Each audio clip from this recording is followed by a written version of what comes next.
Hello everyone, continue करते हैं हम।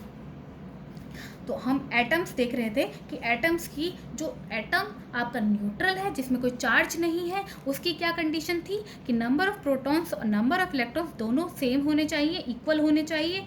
अगर एटम न्यूट्रल नहीं है, उसमें कुछ ना कुछ चार्ज है, या तो पॉजिटिव या नेगेटिव, लेकिन अगर ऐसा है तो कंडीशन क्या है कि नंबर ऑफ प्रोटॉन्स और नंबर ऑफ इलेक्ट्रॉन्स दोनों डिफरेंट होने चाहिए। ठीक है, unequal number of protons and electrons, कुछ इम्बैलेंस होना चाहिए, बैलेंस नहीं होना चाहिए। ठीक है, तो अब बात करते हैं हम। चार्ज है तो या तो पॉजिटिव होगा या नेगेटिव होगा। तो अगर पॉजिटिव होगा तो पॉजिटिव के लिए क्या कंडीशन है, पॉजिटिव के लिए पॉजिटिव वाला पार्टिकल ज़्यादा होने चाहिए। पॉजिटिव वाले पार्टिकल्स कौन से हैं, प्रोटॉन, यानी कि प्रोटॉन ज़्यादा होने चाहिए इलेक्ट्रॉन से। ठीक है, तभी आपका जो ओवरऑल चार्ज है वो पॉजिटिव आएगा। तो एटम इज पॉजिटिवली चार्ज, पूरा का पूरा एटम जो है वो पर्टिकुलरली ओवरऑल जो आएगा नेट चार्ज पॉजिटिव आएगा। सिमिलरली नेगेटिव के लिए अगर आप देखेंगे, नेगेटिव एटम है तो एटम अगर नेगेटिव है तो नेगेटिव एलिमेंट ज़्यादा होने चाहिए। नेगेटिव कौन सा एलिमेंट है, इलेक्ट्रॉन, तो इलेक्ट्रॉन ज़्यादा होने चाहिए प्रोटॉन से, तभी आपका जो ओवरऑल चार्ज है, ठीक है, कैंसिल होने के बाद जो पूरा का पूरा चार्ज, नेट चार्ज जो बचा वो नेगेटिव आया।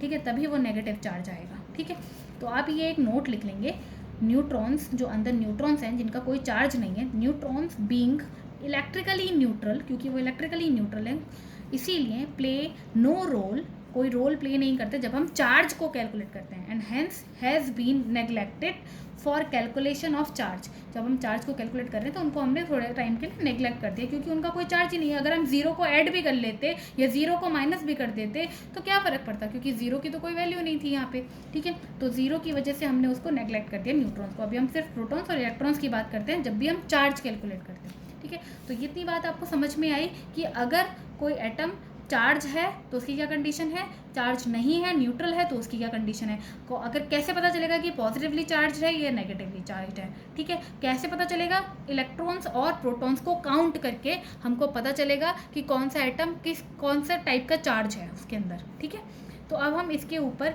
कुछ क्वेश्चंस करेंगे, वर्कशीट आपकी। ठीक है, ये आपकी वर्कशीट है चार्ज्ड वर्सेस न्यूट्रल एटम के टॉपिक पर। ठीक है, ये कुछ ट्रू फॉल्स हैं। अब जरा मुझे ट्रू फॉल्स बताएंगे। पहला क्वेश्चन है, N object that is positively charged, अगर ऑब्जेक्ट या एटम पॉजिटिवली चार्ज्ड है, ओवरऑल जो एटम है, पूरा का पूरा एटम अगर पॉजिटिवली चार्ज्ड है, इसका मतलब पॉजिटिव चार्ज का मतलब मैंने क्या बताया था, पॉजिटिवली चार्ज्ड है अगर ओवरऑल, इसका मतलब नंबर ऑफ पॉजिटिव पार्टिकल्स ज़्यादा होने चाहिए नंबर ऑफ नेगेटिव पार्टिकल्स के। यानी कि नंबर ऑफ पॉजिटिव पार्टिकल्स कौन से होते हैं, प्रोटॉन्स, वो ज़्यादा होने चाहिए नंबर ऑफ नेगेटिव प्रोटॉन्स के। यही हमारी कंडीशन थी। अगर पूरा का पूरा ओवरऑल पॉजिटिव चार्ज है तो यही कंडीशन थी। देखेंगे नंबर ऑफ, ये पॉजिटिव चार्ज, देखिए पॉजिटिव चार्ज की कंडीशन क्या है, नंबर ऑफ प्रोटॉन्स ज़्यादा होने चाहिए नंबर ऑफ इलेक्ट्रॉन से। ठीक है, नंबर ऑफ प्रोटॉन ज़्यादा होने चाहिए नंबर ऑफ इलेक्ट्रॉन से। ठीक है, ई फॉर इलेक्ट्रॉन्स लिख दिया हमने, नेगेटिव की जगह ई फॉर इलेक्ट्रॉन्स लिख दिया, और पी फॉर प्रोटॉन्स। ठीक है, तो अब ये क्या बोल रहा है, लेकिन तो अगर an object that is positively charge contains all protons and no electrons, पर ये क्या कह रहा है कि इसमें सिर्फ प्रोटॉन्स होंगे और इलेक्ट्रॉन्स होंगे ही नहीं। अगर सिर्फ प्रोटॉन्स ही प्रोटॉन्स होंगे, इलेक्ट्रॉन्स होंगे ही नहीं, ऐसा तो हो ही नहीं सकता। प्रोटॉन्स भी होने चाहिए, इलेक्ट्रॉन्स भी होने चाहिए, तभी तो एटम बनेगा। एटम तो बिना इलेक्ट्रॉन के कैसे बनेगा। ठीक है, एटम्स में प्रोटॉन भी होने चाहिए, इलेक्ट्रॉन्स भी होने चाहिए, लेकिन नंबर ऑफ प्रोटॉन्स ज़्यादा होंगे तभी पॉजिटिव है, और नंबर ऑफ इलेक्ट्रॉन्स कम होंगे। तो ये कंडीशन तो गलत हो गई, क्योंकि इलेक्ट्रॉन्स होने चाहिए कुछ ना कुछ, तो ये आपकी कंडीशन जो है वो फॉल्स हो गई। समझ आया। ठीक है, आप सेकेंड वाला पढ़ते हैं, N object that is negatively charged. अब पूरा का पूरा ऑब्जेक्ट नेगेटिव चार्ज है। नेगेटिव चार्ज की क्या कंडीशन थी, अगर नेगेटिव चार्ज है तो नंबर ऑफ नेगेटिव पार्टिकल्स ज़्यादा होने चाहिए। नेगेटिव पार्टिकल्स कौन से हैं, इलेक्ट्रॉन्स, वो ज़्यादा होने चाहिए प्रोटॉन से। ये हमारी कंडीशन थी नेगेटिव चार्ज की। देखिए ये नेगेटिव चार्ज है आपका। ठीक है, नेगेटिव चार्ज की क्या कंडीशन थी कि जो नंबर ऑफ इलेक्ट्रॉन्स हैं, negative charge, number of electrons ज़्यादा होने चाहिए नंबर ऑफ प्रोटॉन्स के। वही लिखा है, नंबर ऑफ इलेक्ट्रॉन ज़्यादा होने चाहिए नंबर ऑफ प्रोटॉन्स के।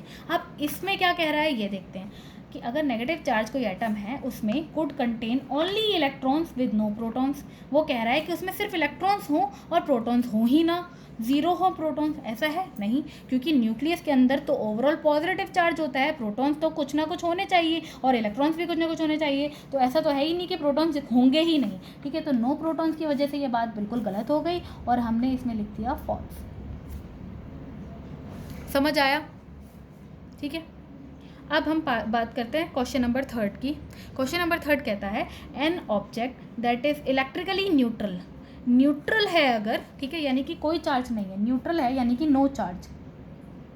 कब होगा कोई एटम पूरा का पूरा चार्ज जब नहीं हो, ऐसा कोई एटम कब होगा, जब नंबर ऑफ पॉजिटिव चीज़ें बराबर हो जाएंगी नंबर ऑफ नेगेटिव की, तभी तो ओवरऑल चार्ज जीरो हो जाएगा। पॉजिटिव कौन होता है, नंबर ऑफ प्रोटॉन्स, अगर बराबर हो जाएंगे नंबर ऑफ इलेक्ट्रॉन्स के, तभी न्यूट्रल होगा, पूरा का पूरा नो चार्ज होगा।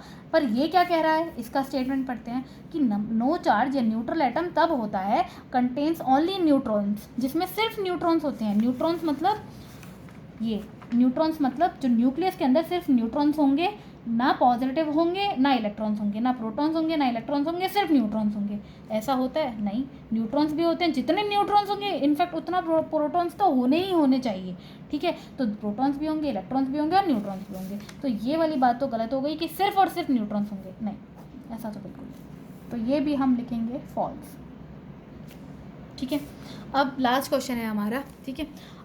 ए positively charged object, positively charged object है तो इसका मतलब, पॉजिटिव चार्ज ऑब्जेक्ट का मतलब क्या है, पॉजिटिव चार्ज एटम, यानी कि ओवरऑल जो एटम है वो पॉजिटिव चार्ज है। इसका मतलब पॉजिटिव जो पार्टिकल्स हैं, पॉजिटिव पार्टिकल्स जो हैं वो ज़्यादा होने चाहिए आपके पूरे एटम्स में। तो पॉजिटिव पार्टिकल्स किससे ज़्यादा होने चाहिए, नेगेटिव पार्टिकल्स से ज़्यादा होने चाहिए। Number of positive particles number of negative particles से ज़्यादा होंगे, तभी तो ओवरऑल पॉजिटिव जो पार्टिकल्स हैं वो डोमिनेट करेंगे, वही तो राज कर पाएंगे, क्योंकि जब जो पार्टिकल्स ज़्यादा होंगे वही राज करेंगे। तो अगर positive particles number of negative particles से ज़्यादा हैं तो पॉजिटिव पार्टिकल्स ही राज करेंगे और ओवरऑल एटम को भी वो पॉजिटिव ही बना देंगे, ठीक है। अगर पॉजिटिव पार्टिकल ज़्यादा हैं तो एटम को भी वो पॉजिटिव बना देंगे, ठीक है। तो यही है ये। अब क्या है, इस क्वेश्चन में पढ़ते हैं कि क्वेश्चन क्या कह रहा है। अगर पॉजिटिव एटम है तो is an object that has an excess of positive electrons,